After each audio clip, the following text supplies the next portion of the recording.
Hello everyone! I'm so excited because just like the title says, I was sent some cookbooks in the mail and I cannot wait to delve into them and show them to you. Now, I was not asked to do a review on these cookbooks. The author just sent me a note and said, I hope you enjoy these. And I did so much that I decided to go ahead and do the review because I really wanted to share them with you. I think they're really, really fun. Especially if you're into cookies and you like baking, but you kind of want to get into something a little bit different and something that could be new to you, because it certainly is new to me. Now, I had just so happened to buy some cookie molds, Halloween edition, right before I got this cookbook sent to me. And so I was so surprised because this cookbook fit exactly what I needed to use these molds, including what am I supposed to do with this little ring right here that was included in the set. So this is going to be my very first attempt at doing stamped and molded cookies. So can't wait to see how it's going to turn out. I'm hoping with all the tips and tricks and stuff that she's included in this book that my first attempt is going to be a little bit better than what it would have been had I attempted this on my own. So let's go ahead. I will get started. We will look into this cookbook and then we will do our taste test. Now I've got most of everything out and ready that we're going to need, including our cookbook. And here is the big reveal. It's Cookie Molds Around the Year by Anne Watson. Now, this is one of two cookbooks that she sent me, but since this is a holiday cookbook and Halloween is just around the corner and there is a Halloween cookie in here, I thought we would start by reviewing this one, and then the other one is more of like a Christmas cookbook, and so we'll be doing that one in December. Now, this particular cookbook is divided by months, so here we have October. We have a story about Halloween and Halloween cookie molds. And then we come to the recipe. I'm going to be doing these orange cookies. Now, she says you can do them with a chocolate backing, but because I cannot eat chocolate, I will not be doing that. I'm just going to be making the orange cookies themselves. And as much as I love citrus, I'm so excited to try this because we're actually going to use orange and lemon. I think this is going to taste wonderful. Now I've got my molds all cleaned and ready to go. So let's go ahead and start cooking.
We are very close to getting done. I've transferred my egg and honey mixture into my stand mixer, and next we will be adding in our sugar and orange and lemon peel mix. I so wish you could smell this. Oh my gosh, it has made this kitchen so wonderful. I cannot wait to eat these. Now, this is very loud, so I'm going to not film this thing mixing, but I'm going to go ahead and add this into here. We're going to incorporate that, and then this is our melted butter. We will slowly add that to the mixture as well, and then we will be ready for our flour. So let me go ahead and at least get this mixed, and then we'll come back together and I'll show you what that looks like. And there we are, we've got that incorporated, and now we can add our melted butter. Now, Anne says to add this very slowly because the heat that's still in this melted butter could cook your egg. So I'm going to be adding this a little bit at a time until this whole bowl is gone, and then we will be ready for the flour. And we have that step done. I did spill a little bit on the side of the bowl, but that's okay. Now we're going to be doing our flour. We're going to add this a little bit at a time until we have everything incorporated. She said it should take about 4.5 cups. So I'm going to go ahead and get that added. And then next we will be able to actually knead the dough. I think we finally got cookie dough. I'm going to go ahead and turn that out onto a floured surface so we can knead it. And then we will put that in the refrigerator to let that cool down and set before we begin our stamping process. Okay, I think we are ready to begin stamping. As far as these cookie molds, I don't have that much of a hope for these, mostly because these are very inexpensive molds that I just happened to find for sale at Marshall's. So we have several little designs to choose from. Hopefully these are actually gonna stamp, but I don't know. Let's just do one and see what happens. But I'm not gonna hold my breath or be surprised if these don't actually come out that good.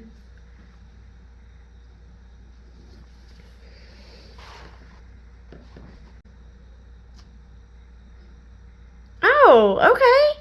That's actually better than I expected. And then you take this little ring that came with it, fit it in there, and cut the cookie out. So that's actually what we're going to bake. Now you can add a little bit of flour to the inside because these are silicone and not antique molds. You know, that's kind of why I didn't do the whole oil and flour thing, because these are pretty non-stick anyway. But Anne does suggest that if you're working with antique molds, you know, it's better to put like a little bit of oil and then just a little dusting of flour so that they don't stick. But we didn't really have that problem with this more modern silicone material. Okay, these are pretty cute. I have to say, I'm actually pleasantly surprised that this is working. I'm going to switch, well, I'll make a few more out of these and then I'll switch out. We'll try some of, obviously we're going to do, you know, all of them. And then we will be ready to bake.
And we are done. I've got one pan in the oven and I've got this one ready to go.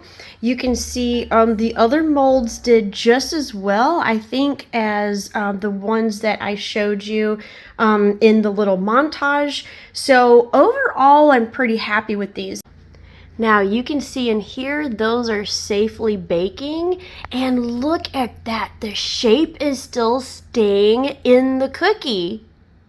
And in fact, I think these are actually done. Let's go ahead and pull them out and see if that's the case. Maybe a little bit longer. You want the edges to just be browned, but you don't want the interior to be browned. I think these could actually brown a little bit more. So let's hope that's the case and I'm not looking at that wrong. And we will pop them back in maybe for another minute or two. But that does at least show you that these are going to retain their shape. So, you know, I guess they were adequately deep enough and these are actually going to work. So for $7, I don't think this is a bad little set to introduce yourself into cookie stamping. I have seen multiple sets with all kinds of different themes at Marshalls and TJ Maxx for, like I said, about $7. So if you want to run down there and, you know, just try it out, I actually think this is worth it. Especially if you have kids, they're going to have a lot of fun with all these weird little shapes.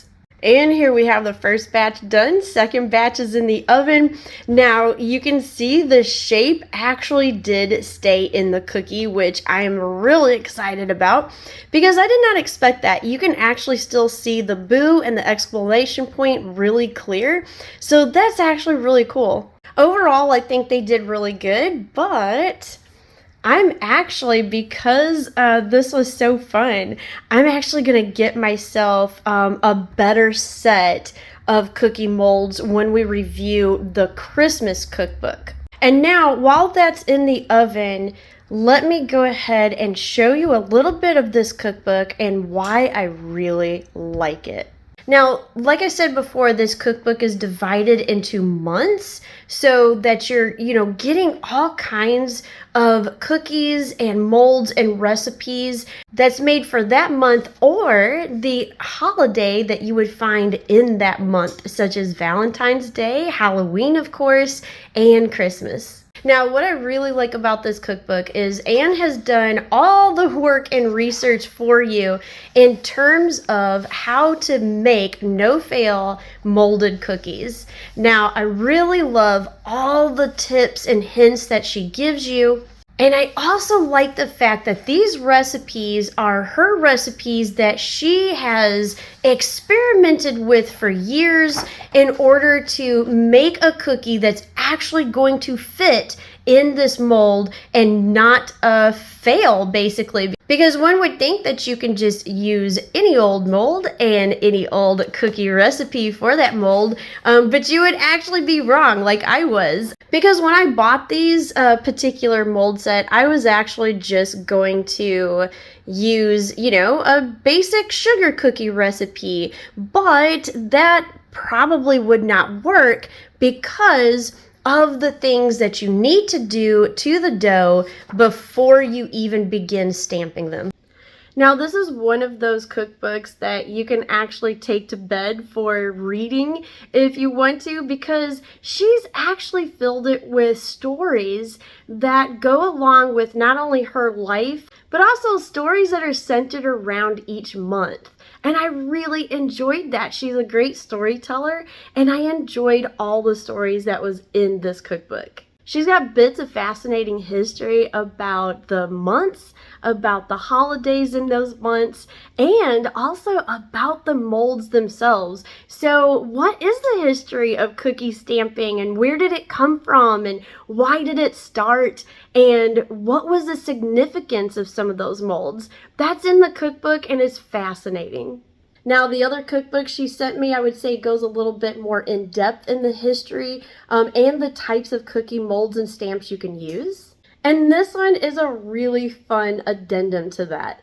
So I've been very happy with them and fascinated by all the information and stories that are found within. Like I said, this one will actually be in December. I will do a full review on that one. But if you want to get bitten by the cookie mold and stamping bug, I would say this is a great resource to start with because you're going to get so much information and so many tips on how to make the first time you make some cookies absolutely fail safe. Now, Mitch is outside up to his eyeballs in yard work, so I'm going to do just a little bit of an informal taste test. But I did give him a cookie and he absolutely loved it and thought it was wonderful. So I'm going to go ahead and taste it myself and then tell you what I think.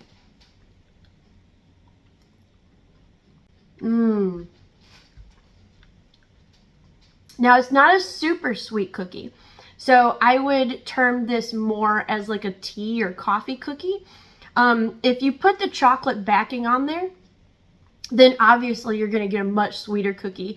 But I actually really like the level of sweetness that is in this cookie as is, because it's not that sickly sweet taste that just makes your teeth hurt.